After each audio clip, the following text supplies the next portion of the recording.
आज हम पढ़ेंगे सिविल प्रक्रिया संहिता की धारा 13। विदेशी निर्णय कब निश्चायक नहीं होगा। When foreign judgment not conclusive। तो धारा 13 में जो विदेशी निर्णय लिखा हुआ है, इसे सिविल प्रक्रिया संहिता की धारा 2 परिभाषाओं की उपधारा 6 में परिभाषित किया गया है। धारा 2 उपधारा 6 के अनुसार विदेशी निर्णय से किसी विदेशी न्यायालय का निर्णय अभिप्रेरित है। इसका मतलब यह है कि विदेशी निर्णय ऐसे निर्णय को कहा जाता है जो भारतीय न्यायालयों के द्वारा नहीं दिया जाता, यानी कि जो विदेशी न्यायालयों के द्वारा या भारत से बाहर के जो देश हैं उनके न्यायालयों के द्वारा जो निर्णय दिए जाते हैं उन्हें विदेशी निर्णय कहा जाता है। तो विदेशी न्यायालय क्या होते हैं? विदेशी न्यायालय ऐसे न्यायालय होते हैं जो भारत के बाहर स्थित हैं और केंद्रीय सरकार के द्वारा ना तो उन्हें स्थापित किया गया है और ना ही उन्हें चालू रखा गया है। ऐसे न्यायालय विदेशी न्यायालय कहलाते हैं और उनके द्वारा जो डिसीजन सुनाया जाता है, जो निर्णय दिया जाता है, वह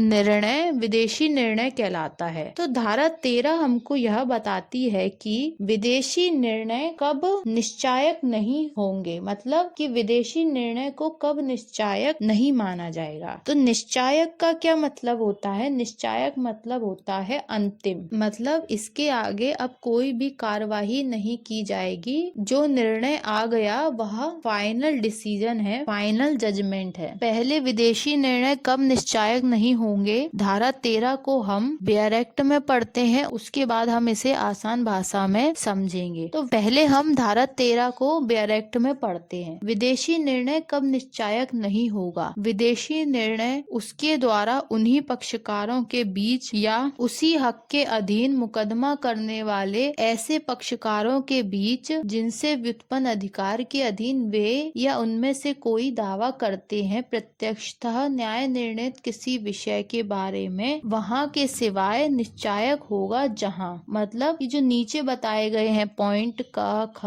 ग, घ, ड और चा, इसमें जो विषय लिखे हुए हैं इन विषयों के सिवाय विदेशी निर्णय को निश्चायक माना जाएगा। तो पहले हम धारा 13 के इस पैराग्राफ को समझते हैं और फिर इन पॉइंटों को समझेंगे। तो विदेशी निर्णय उसके द्वारा उन्हीं पक्षकारों के बीच के या उसी के हक के अधीन मुकदमा करने वाले ऐसे पक्षकारों के बीच, तो जो विदेशी निर्णय सुनाया गया है वह उसके द्वारा उन्हीं पक्षकारों के बीच के या उसी हक के अधीन मुकदमा करने वाले ऐसे पक्षकारों के बीच के। तो जो विदेशी निर्णय सुनाया गया है वह उन्हीं पक्षकारों के बीच का या उनसे व्युत्पन्न अधिकार के अधीन जो मुकदमा करते हैं उन पक्षकारों के, ऐसे पक्षकारों के बीच का है जिनसे व्युत्पन्न अधिकार के अधीन वे या उनमें से कोई दावा करते हैं। तो जिनसे व्युत्पन्न अधिकार प्राप्त हुआ है वह व्यक्ति या उनमें से कोई दावा करते हैं। उनमें से कोई दावा करते हैं का मतलब है कि कोई भी दावा कर सकता है, वादी की तरफ से भी कोई दावा कर सकता है या प्रतिवादी की तरफ से भी कोई दावा कर सकता है। प्रत्यक्षता न्याय निर्णित किसी विषय के बारे में वहाँ के सिवाय निश्चायक नहीं होंगे। तो प्रत्यक्षता यानी डायरेक्ट रूप से जो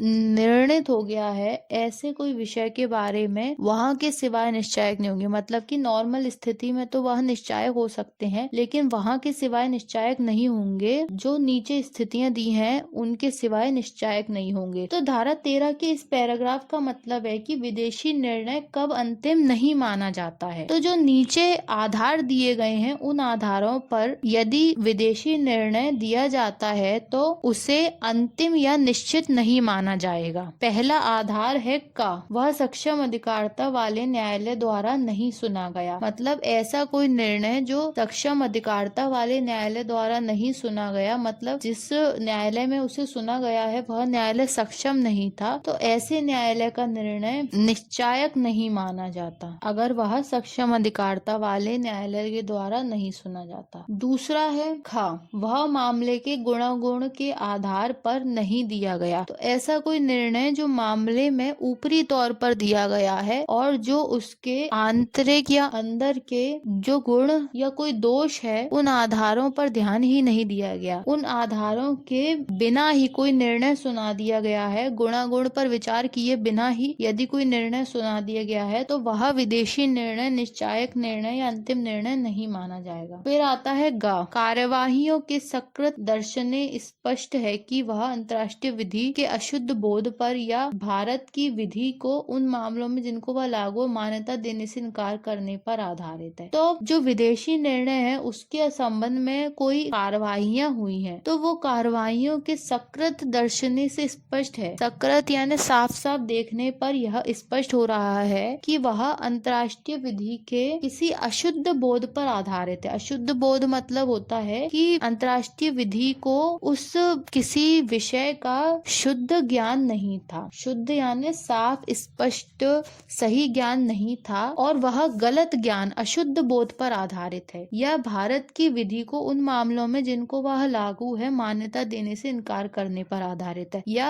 विदेशी निर्णय ऐसा है या कोई विदेशी निर्णय ऐसा है जो क्या कर रहा है, भारत की विधि को उन मामलों में जिनको वह लागू है, मतलब भारत की विधि जिन मामलों पे लागू होती है या हो सकती है उन मामलों पर भारत की विधि को मान्यता ही नहीं दे रहा या मान्यता देने से इनकार करता है। तो ऐसे किसी टॉपिक पर यदि कोई विदेशी निर्णय सुनाया जाता है जो भारत की विधि को मान्यता देने से इनकार करता है और उन विषयों पर मान्यता देने से इनकार करता है जिन विषय को सुनने का भारत की विधि को अधिकार है या जिनको वह लागू होती है, तो ऐसा निर्णय विदेशी निर्णय निश्चायक नहीं माना जाएगा, अंतिम नहीं माना जाएगा। फिर आता है घ यानी कि डी, वे कार्रवाइयां जिनमें वह निर्णय अभिप्राप्त किया गया था नैसर्गिक न्याय के विरुद्ध है। तो वे कार्रवाइयां मतलब जब वो निर्णय सुनाया जा रहा था उस समय जो कार्रवाइयां की गई थी जिनके द्वारा वह निर्णय अभिप्राप्त किया गया था यानी प्राप्त किया गया था, वह कार्रवाइयां नैसर्गिक न्याय के सिद्धांत के ही विरुद्ध थी। वह कार्रवाइयां नैसर्गिक न्याय का जो सिद्धांत होता है उसके विरुद्ध काम कर रही थी, उसके विरुद्ध ही बात कर रही थी। तो ऐसा निर्णय निश्चायक निर्णय नहीं माना जाएगा, अंतिम निर्णय नहीं माना जाएगा, निश्चित नहीं माना जाएगा। तो नैसर्गिक न्याय का सिद्धांत क्या होता है? नैसर्गिक न्याय के सिद्धांत के मुख्यतः दो आधार हैं। एक आधार यह है कि कोई भी व्यक्ति अपने ही स्वयं के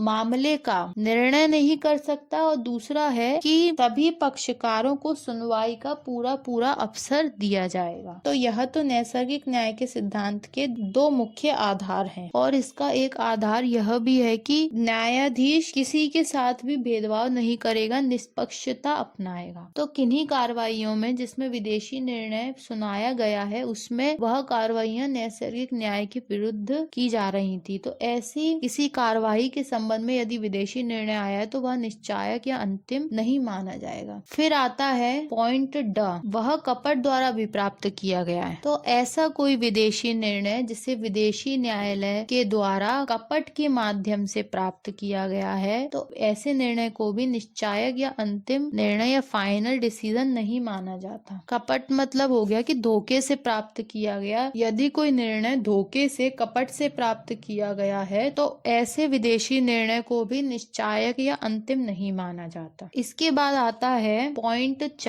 वह भारत में प्रवृत्त किसी विधि के भंग पर आधारित दावे को ठीक ठहराता है। तो ऐसा कोई विदेशी निर्णय जो भारत में प्रवृत्त यानी कि लागू की गई किसी विधि के भंग पर आधारित कोई दावा है, तो ऐसा कोई निर्णय जो भारत में प्रवृत्त यानी लागू किसी विधि के भंग पर आधारित कोई दावा किया गया है उसको ठीक ठहराता है, उसको सही ठहराता है, सही बताता है। तो ऐसा कोई निर्णय यदि सुनाया गया है जो भारत में लागू किसी विधि के भंग के बारे में किसी अन्य कोई दावे को ठीक ठहराता है, ऐसा कोई निर्णय विदेशी निर्णय निश्चायक या अंतिम नहीं माना जाता। तो इन सभी आधारों क, ख, ग, घ, ड, च, इन सभी आधारों पर यदि कोई निर्णय विदेशी निर्णय सुनाया जाता है तो उसे निश्चायक या अंतिम निर्णय नहीं माना जाता। तो इस तरह हमने देखी धारा 13 विदेशी निर्णय कब